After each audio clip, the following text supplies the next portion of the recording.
Bonjour, bonsoir plutôt, il est 18h pile et vous avez bien fait d'être ici au rendez-vous de ce live, ce nouveau live sur parismatch.com avec un invité qui, on disait cela tous les deux à l'instant, avant de vous retrouver en direct, c'est un invité qui fait partie de l'histoire de Paris Match, un de nos compagnons de route, Nicolas Vanier, bonjour. Je lis tel que est arrivée la question, une polémique récente faisait état que vous maltraitiez vos chiens. Qu'en est-il vraiment? Effectivement, une fausse information qui a circulé sur les réseaux sociaux, qui malheureusement a été reprise par une presse pas très scrupuleuse, parce qu'il aurait été très facile, et il a été très facile d'ailleurs de savoir la vérité.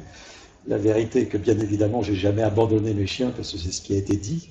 Il a été dit et écrit et repris un peu partout que j'avais abandonné mes chiens qui avaient été récupérés par la SPA. Donc, il eût été très facile en quelques minutes de prendre son téléphone, d'appeler la SPA qui aurait, ce qu'ils ont fait d'ailleurs depuis, contredit l'opération. Il eût été facile aussi de me joindre à ce moment-là. Donc bien évidemment que j'ai jamais abandonné l'un de mes chiens.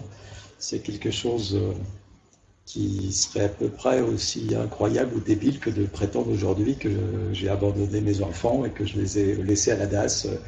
Voilà, ça m'a montré de quoi les réseaux sociaux étaient capables et de quoi certains médias étaient capables. Vous sentez-vous parfois seul lors de ces longs voyages?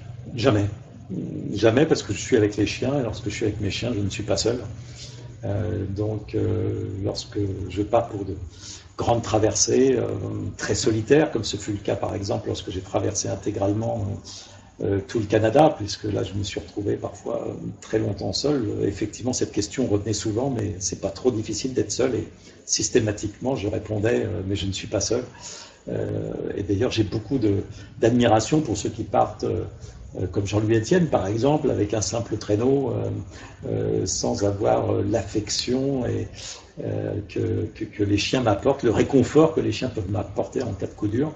Donc avec mes chiens, je ne suis pas seul. Une question sur les chiens. Question pratique. Comment nourrissez-vous vos chiens?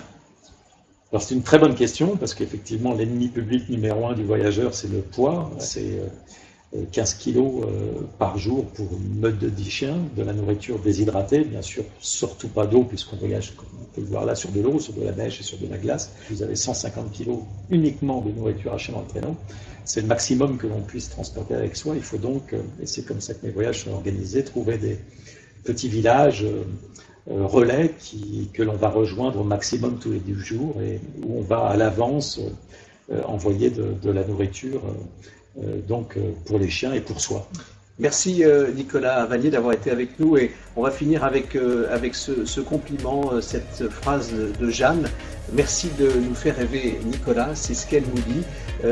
Vous voulez poursuivre le rêve avec l'Odyssée sauvage, votre Odyssée sauvage, avec ce coffret, des photos entre autres de Paris Match signé Philippe Petit, et la version DVD, mais aussi la télévision avec le film de votre aventure sur M6. À bientôt, Nicolas. Merci. Au revoir. Au revoir à tous.